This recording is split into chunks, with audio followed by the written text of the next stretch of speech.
नमस्कार. व्यंकटेशा self development training प्रोग्रामच्या आजच्या सेशनमध्ये आपल्या सर्वांचं पुन्हा एकदा स्वागत. आजचा सेशनचा विषय आहे रिलेशनशिप मॅनेजमेंट, अर्थात नात्यांचं व्यवस्थापन.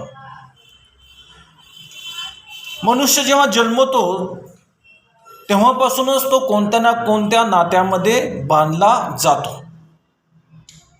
जन्मताच त्याला आईवडील मिळतात. त्यानंतर जसं जसं त्याची वाढ होत जाते तसं तसं भाऊ, बहीण, मामा, आत्या, काका, पुढं चालून मित्रमंडळी, लग्न झाल्यानंतर पती किंवा पत्नी,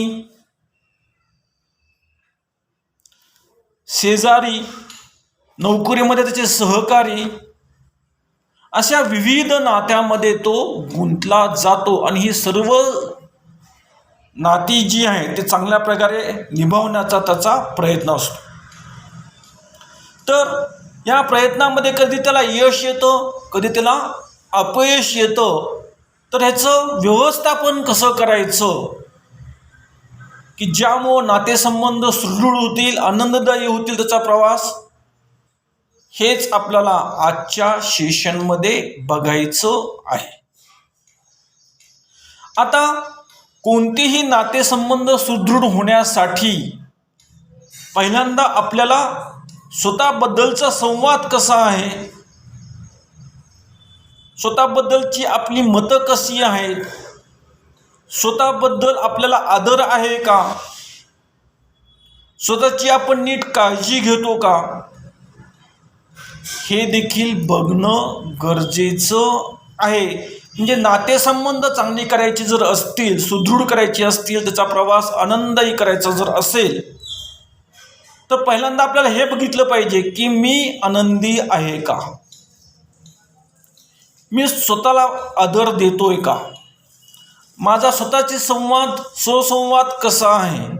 तो जर निगेटिव्ह असेल, मी जर फ्रस्ट्रेट असेल, डिप्रेशनमध्ये असेल, तर मी कोणाला चांगलं सुख कसा देऊ शकतो. तर पहिल्यांदा नातेसंबंध कोणतेही सुदृढ करण्यासाठी आपल्याला स्वतःचा विचार करावा लागेल, स्वतःवर काम करावं लागेल. त्यानंतर काही तुम्हाला तुमचे विचार करण्याची पद्धत जी आहे ती पद्धत बदलावी लागेल. कारण की आपण एखादी चुकीची धारणा असते आणि त्या चुकीच्या धारणेमुळं आपल्या नातेसंबंधामध्ये काही तणाव निर्माण होऊ शकतो. तर असे एक 3-4 प्रिन्सिपल्स जे आहेत ते प्रिन्सिपल्स जर आपण नीट लक्षात ठेवले तर आपल्याला नातेसंबंध टिकवण्यामध्ये आणि ते सुदृढ करण्यामध्ये या प्रिन्सिपलचा चांगल्या प्रकारे उपयोग होऊ शकतो. तर पहिलं प्रिन्सिपल जे आहे, every individual have his on word. याचा अर्थ काय, प्रत्येकाचं स्वतःचं जग आहे आणि त्या जगातल्या अनुभवानुसार, स्वतःच्या त्याच्या थॉट प्रोसेसनुसार त्याचं बिहेवियर हे होत असतं. नातेसंबंध समजून घेण्यासाठी आपल्याला व्यक्तीचं बिहेवियरचा बेस काय आहे हे समजून घेणं गरजेचं आहे. तर आत्ताचं प्रिन्सिपल जे आहे ते काय सांगते की प्रत्येकाचं स्वतःचं एक जग आहे आणि त्या जगातल्या त्याच्या अनुभवानुसार, त्याच्यावर आलेल्या प्रसंगानुसार, त्याचं आधीपासूनची त्याची जी काही जगण्याची पद्धत आहे, जशी त्याची वाढ झाली त्याच्यानुसार तो वागत असतो. आता पती पत्नीच्या नात्यामध्ये या प्रिन्सिपल्सचा आपल्याला खूप वापर चांगल्या रीतीने करता येतो. किंवा एखादा मित्र जर असेल, एखाद्या व्यक्तीची नवीन मैत्री झालेली आहे, आता त्या मित्रा आपल्यानुसारच वागेल त्याच्या प्रत्येक मत जे आहे ते आपल्यासारखंच असेल असं काहीही नाही. का? कारण की त्या मागे हे प्रिन्सिपल काम करू शकतं आणि हे प्रिन्सिपल आपल्याला चांगल्या रीतीने लक्षात आलं तर नातेसंबंध सुदृढ होण्यामध्ये ह्याचा आपल्याला उपयोग होऊ शकतो. तर हे लक्षात घेतलं पाहिजे की प्रत्येक जण आपल्या आपल्या अनुभवानुसार रिॲक्ट होत असतो. त्याला त्याच्या जगामध्ये जसं एक जग आहे त्याच्यामध्ये प्रत्येकाचं एक स्वतःचं एक जग आहे. त्या जगामध्ये एखाद्या प्रसंगानुसार त्याला जे काही अनुभव आलेले आहेत, एखाद्या विषयी त्याचं जे काही मत आधीपासून बनलेलं आहे, त्याच्यावर झालेल्या संस्कारानुसार, त्याच्या फॅमिलीमधून आलेल्या संस्कारानुसार तो त्यानुसार काय करत असतो, वागत असतो. तर नातेसंबंधामध्ये हे प्रिन्सिपल सतत तुम्ही वापरा की every individual have is on world. प्रत्येकाचं स्वतःचं एक स्वतंत्र जग आहे. त्यामुळं आपल्याला मतमतांतर झाली, वाद कुठं होतात, त्याचं एक मत असतं एखाद्या विषयासंबंधात, आपलं एक मत असतं त्या विषयासंबंधात आणि मग वादाला तोंड फुटतं. तर आपल्याला एकमेकांचा मतांचा आदर करण्याची शिकवण जी आहे ती शिकवण या प्रिन्सिपलमध्ये मधून मिळू शकते. किंवा ठीक आहे की एखादा नास्तिक असेल, एखादा अस्तिक असेल. आता नास्तिक असणं, अस्तिक असणं हे मतमतांतर आहेत.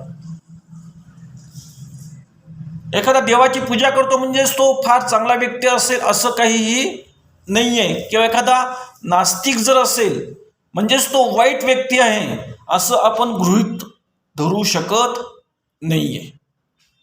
अस्तिक असण्यामागचा प्रवास त्याचा वेगळा आहे, नास्तिक असण्यामागचा त्याचा प्रवास वेगळा आहे. त्याचं मत हे काही एका दिवसामधून झालेलं नाही आहे. तर ह्याच्यावर तुम्ही वाद घालत बसलात तर ह्याचं कन्क्लुजन काही होणार नाही. नातेसंबंध संपुष्टात येतील. तर यावेळेस तुम्ही हा विचार करायला पाहिजे की तो जे काही त्याचं मत जे आहे ते मत त्याला आलेल्या अनुभवानुसार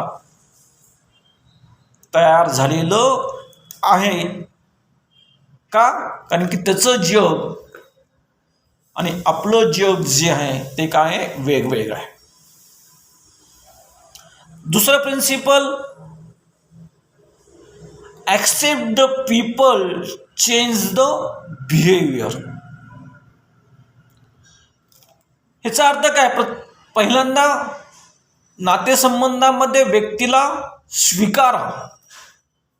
तो माझ्या पद्धतीनं वागेल, तो माझ्या पद्धतीनं बोगेल, त्याच्याने आवडीनिवडी माझ्या आवडीनिवडी सेमच असतील असं कधीही होणार नाही आहे. एखादी चुकीची वागणूक जर असेल, एखादी चुकीचं हॅबिट जर असेल त्याच्यामध्ये, तर तू पहिले ती चेंज कर, मगच मी तुला स्वीकारेल असं कधीही होणार नाही आहे. नवीन नातेसंबंध तुम्हाला जर जोडायचे असतील तर मित्राच्या बाबतीत असेल किंवा एखाद्या नवीन लग्नानंतर एका घरातून मुलगी जेव्हा येते तेव्हा तिच्या आवडीनिवडी, त्याचं थिंकिंग प्रोसेस जी असेल ती ज्या घरात ती आलेली आहे त्या व्यक्तींशी कधीही एकदम जुळणार नाही आहे. किंवा मित्राचा समजा जर असेल त्या बाबतीत देखील, तर पहिल्यांदा त्याला स्वीकारा. लगेच त्याच्यात एखाद्या चुकीच्या वागणुकीवर शिक्का मारू नका किंवा त्याला बोट दाखवू नका. ॲक्सेप्ट करा त्याला आणि नंतर तुमच्या प्रेमामुळं, तुमच्या प्रभावामुळं त्याचं एखादं चुकीचं बिहेवियर जर असेल, चुकीची वागणूक जर असेल, चुकीची सवय जर असेल तर ती बदलली जाऊ शकते. तुमची थिंकिंग जर असे असेल की पहिले तो बदलला पाहिजे मगच त्याला मी ॲक्सेप्ट करेल, तर असं कधीही होणार नाही या बाबतीत देखील नातेसंबंध तुमचे अडचणीमध्ये येऊ शकतात. तिसरं प्रिन्सिपल काय? Persons one behaviour means not that person. म्हणजे माणसाचं एखादं वागणूक म्हणजेच तो कंप्लीट तो माणूस आहे असं होत नाही. एखाद्या डे टू डे प्रॅक्टिसमध्ये एखादा व्यक्ती त्याच्या काही तणावामुळं काही प्रसंगामुळं समजा काहीतरी चुकीचं वागला, रागवला समजा, किंवा एखादा चुकीचा शब्द त्यानं वापरला म्हणजेच तो माणूस लगेच चुकीचा झाला असं होत नाही. तर जास्तीत जास्त रिअलिटीकडे वळा की बाबा ह्या प्रसंगी असा का वागला हे समजून घ्या. हे समजून घेतल्यानंतर आपल्याला समजू शकेल की ठीक आहे बाबा, की या प्रसंगी या कारणामुळं तो भांडला असेल, तो रागावला असेल, तो आपल्याला मदत करू शकला नाही, त्यानं आपल्याला दुर्लक्ष केलं, त्यामागचं कारण हे होतं. हे जर आपल्या लक्षात आलं तर आपल्याला समजून येईल की माणसाचं एखादंच बिहेवियर, एखादी वागणूक म्हणजेच तो कंप्लीट माणूस नाही आहे. तर नातेसंबंध सुदृढ करण्यामध्ये, आनंददायी करण्यामध्ये या तिन्ही प्रिन्सिपल्सचा आपल्याला चांगल्या रीतीनं वापर करता येऊ शकतो. त्यानंतर कोणतेही नातं जे आहे, आपला दृष्टिकोन कसा आहे लोकांकडं पाहण्याचा, त्यानुसारच त्याची बळकटी, त्या नात्याचा प्रवास हा चालत असतो.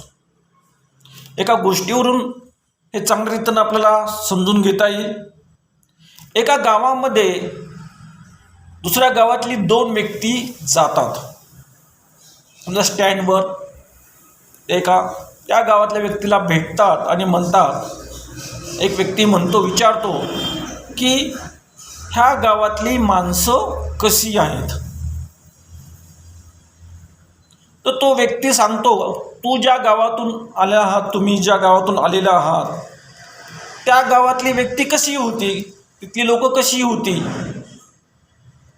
तो नवीन आलेला प्रवासी सांगतो, अतिशय भांडखोर होती, अतिशय राजकारणी होती, अतिशय दुष्ट होती. मग तो व्यक्ती म्हणतो, या गावातली माणसं देखील तशीच आहेत. दुसरा तो नवीन आलेला प्रवासी देखील हाच प्रश्न विचारतो की हे बाबा मला सांग की या गावातली लोक कशी आहेत. तो तोच प्रश्न विचारतो की तू ज्या गावातून आलेला आहेस त्या गावातली लोक कशी होती. तो सांगतो, अतिशय प्रेमळ, संकटामध्ये धावून येणारी, मदत करणारी अशी लोक ज्या गावातून मी आलो त्या गावात होती. तर हा सांगतो, या गावातली देखील लोक तशीच आहेत. याचा अर्थ काय की आपण कोणत्या चष्मानं जगाकडं पाहतो, कोणत्या दृष्टीनं आपण जगाकडं पाहतो, त्याच प्रकारची लोक आपल्याला दिसतात. चुकीच्या चष्मानं, चुकीच्या दृष्टिकोनातून तुम्ही जगाकडे जर पाहत असाल तर आपल्याला असं सतत वाटेल की प्रत्येक व्यक्ती भांडखोर आहे, प्रत्येक व्यक्ती राजकारणी आहे, प्रत्येक व्यक्ती द्वेष करणारी आहे, मत्सर करणारी आहे, राजकारणी आहे. तर आपला दृष्टिकोन कसा आहे हे देखील नातेसंबंध बळकट करण्यामध्ये, त्याचे व्यवस्थापन करण्यामध्ये फायदेशीर ठरू शकतात. त्यानंतर नातेसंबंध जर तुम्हाला सांभाळायचे असतील, त्याचा प्रवास आनंदही करायचा असेल, तर नात्याचं बॅलन्स शीट जे आहे हे आपल्याला पाहणं गरजेचं आहे. तर नात्याचं बॅलन्स शीट म्हणजे काय की बॅलन्स शीट हा शब्द आपल्याला सगळ्यांना माहीत आहे. जे व्यावसायिक लोक आहेत की जे नोकरदार जे आहेत त्यांना देखील बॅलन्स शीटचा संबंध येत नाही, पण त्यांना बॅलन्स शीट म्हणजे काय हे माहीत असतं. कुठल्या व्यवसायाची आर्थिक बाजू सांगणारं पत्रक म्हणजे त्या व्यवसायाचं बॅलन्स शीट. त्या दोन बाजू, एक संपत्ती बाजू, एक देयता बाजू. संपत्ती जर जास्त असेल देयतापेक्षा म्हणजेच काय, तो बिझनेस हा भक्कम आहे. हे उलट जर असेल, देयता जास्त आहे, संपत्ती कमी आहे, म्हणजेच तो बिझनेस ची आर्थिक बाजू जी आहे ती भक्कम नाही आहे. तुम्ही म्हणाल याचा आणि नात्यांचा काय संबंध आहे, तर नात्यामध्ये देखील आपल्याला हे बॅलन्स शीट, दोन नात्यामध्ये हे बॅलन्स शीट आपल्याला चेक करावं लागेल. ह्याच्यामधली जमा बाजू जी आहे, एकमेकांशी असलेला चांगला संवाद, संकट काळामध्ये एकमेकांना केलेली मदत, एकमेकांना दिलेलं प्रोत्साहन, एकमेकांची घेतलेली काळजी, एकमेकांना दिलेल्या शुभेच्छा. तर ह्या सगळ्या ज्या आहेत ह्या सगळ्या काय तुमच्या संपत्तीमध्ये, नात्यांच्या बॅलन्स शीटच्या संपत्तीमध्ये वाढ करणाऱ्या गोष्टी आहेत. देयतापेक्षा संपत्ती सतत वाढवणं, त्याच्यामध्ये वाढ करत राहणं, हे कोणतीही दोन नात्यामधील व्यक्तींची जबाबदारी आहे, ती नातं भक्कम करण्यासाठी. आणि देयता कमी करणं किंवा देयता येऊच न देणं हे पाहण्याची देखील जबाबदारी त्या नातेसंबंधामध्ये असलेल्या दोन व्यक्तीची आहे. आता नातेसंबंधाची जमा बाजू वाढवण्यासाठी काय करावं लागेल, तर एकमेकांशी संवाद साधा, एकमेकांना प्रोत्साहन द्या, एकमेकाच्या सुखदुःखामध्ये त्याला सामील व्हा, एकमेकांची काळजी घ्या, एकमेकांच्या मतांचा आदर करा, एकमेकांना वेगवेगळ्या प्रसंगी, जसं आपण वाढदिवस असेल, लग्नाचा वाढदिवस असेल, एखाद्या व्यक्तीने काही अचिव्हमेंट केली असेल तर एकमेकांना शुभेच्छा द्या, एकमेकांना जेवढी जमेल तेवढी मदत करा. ह्या सगळ्या गोष्टी ज्या आहेत या आपल्या नातेसंबंधांच्या बॅलन्स शीटच्या जमा बाजूमध्ये वाढ करण्याची बाबी आहेत. आणि कोणताही नातेसंबंधामध्ये देयता बाजू काय आहे, देयता तशी तर होऊच नाही, यासाठी प्रयत्नशील राहणं गरजेचं आहे. पण देयता बाजू काय आहे, एकामेकावर टीका करणे, एकामेकाबद्दल ईर्ष्या करणे, एकामेकामधली नको ती स्पर्धा करणे, राजकारण करणे, संकटामध्ये पळपुटेपणा करणे, नात्यांमध्ये राजकारण करणे, नात्यामध्ये मतलबीपणा साधणे, या सगळ्या बाजू ज्या आहेत ह्या देयता बाजू आहेत. तुमची देयता वाढलेली जर असेल आणि संपत्ती जर कमी जर असेल तर तुमचे नातेसंबंध धोक्यामध्ये येण्याचं ही बाब. जसं आपण व्यवसायाचं बॅलन्स शीट बघतो काटेकोरपणे, एखादा व्यावसायिक की माझी संपत्तीमध्ये सतत वाढ होत गेली पाहिजे आणि माझी देयताही कमी होत गेली पाहिजे, तसंच आपल्याला नात्यामध्ये देखील हे बघावं लागेल कटाक्षानं की माझं नातेसंबंधाचं बॅलन्स शीट हे कसं आहे. संपत्तीमध्ये वाढ जर असेल आणि एखादी देयता चुकून झालं, समजा काय ठीक आहे बाबा, एखाद्या प्रसंगी आपल्याला मदत करणं शक्य झालं नाही, एखाद्या प्रसंगी आपण चुकीचं काहीतरी टीकात्मक बोललो, तरी संपत्तीमध्ये वाढ असल्यामुळं समोरच्या व्यक्ती हा विचार देखील करेल की ठीक आहे, आपल्या दोघांमध्ये एवढे चांगले प्रसंग होऊन गेलेले आहेत, एकमेकांना आपण मदत केलेली आहे, एकमेकांना प्रोत्साहन दिलेलं आहे, एकमेकांना शुभेच्छा दिलेल्या आहेत, एकमेकांच्या संकटामध्ये वेळोवेळी धावून गेलेलो आहोत. एखादं चुकीचं जरी समजा दोन नात्यामध्ये काही घडलं तरी ते नातेसंबंध संपुष्टात येणार नाही. का? कारण की तिची संपत्तीची बाजू जी आहे ती वाढीव बाजू आहे. तर सतत संपत्तीमध्ये वाढ करणं आणि देयता होऊच न देणं यासाठी प्रयत्नशील राहणं हे दोन्ही बाजूनं, आणि की नातेसंबंधाचा प्रवास आनंदही करायचा, सुदृढ करायचा ही जबाबदारी जी आहे त्या नातेसंबंधामध्ये असलेल्या एकट्याची नाही आहे, दोघांची आहे. कारण की तो प्रवास जो करायचा तो दोघांनी करायचा आहे, एकट्याने नाही आहे. आणि हे जे मी सांगतोय हे कोणत्याही नातेसंबंधामध्ये होऊ शकतं. पती पत्नी असेल, भाऊ असतील, भाऊ बहीण असेल, मित्र असतील किंवा शेजारी असतील तुमचे, किंवा तुमच्या नोकरीमध्ये तुमचे सहकारी असतील. तर या सर्व प्रसंगामध्ये तुम्हाला हे बॅलन्स शीटचं धोरण फायदेशीर ठरू शकतं.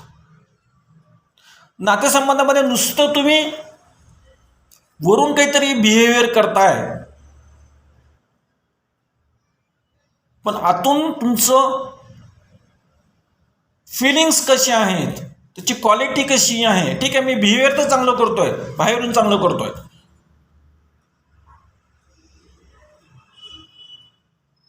एकमेकाला मदत करतोय, शुभेच्छा पण गेलं, वर केल्यात, पण आतून तर माझ्या मनामध्ये त्याच्याबद्दल काहीतरी द्वेष आहे, काहीतरी मत्सर आहे, काहीतरी चुकीची धारणा आहेत. तरी नातेसंबंध सुदृढ होण्यामध्ये या भावना, तुमच्या फिलिंग ज्या आहेत त्या अडथळा ठरू शकतात. आता तुम्ही म्हणाल की नातेसंबंधामध्ये मग प्रत्येक वेळी छान छानच सगळं वागायचं का, छान छानच बोलायचं का? तर असं पण नाही आहे. एखाद्या व्यक्तीच्या संबंधात तुम्ही वारंवार त्याला संधी दिलेली आहे चांगलं वागण्याच्या बाबतीमध्ये, त्याचं बिहेवियर चेंज होण्याबद्दल, त्याच्या चुकीच्या एखाद्या वागण्यामध्ये तुम्ही त्याला माफ देखील केलेलं आहे. माफ करणं देखील तेवढंच गरजेचं आहे. पण तरी जरी तो व्यक्ती समजा जर बदलत नसेल,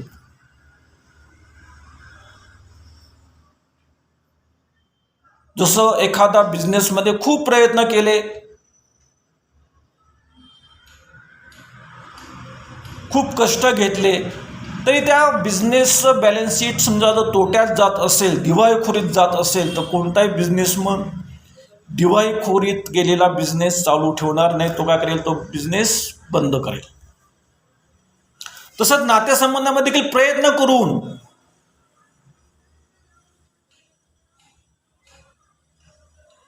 सतत त्याच्यावर फोकस करून, सतत त्याला संधी देऊन देखील समजा एखाद्या वेळेस त्याच्यामध्ये काही जर सुधारणा होत जर नसेल तर हे असं नातेसंबंध संपुष्टात येणं हे कधी देखील हिताचं असतं.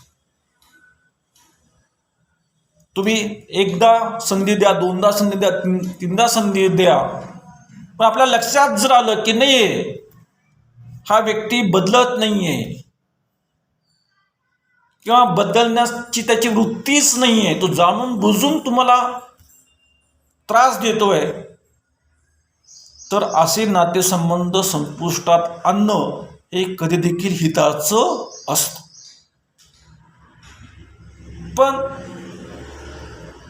हे करताना हा विचार केलेला पाहिजे की तुम्ही त्या नातेसंबंधामध्ये किती वर्षापासून आहात, तुमची जमेची बाजू किती आहे,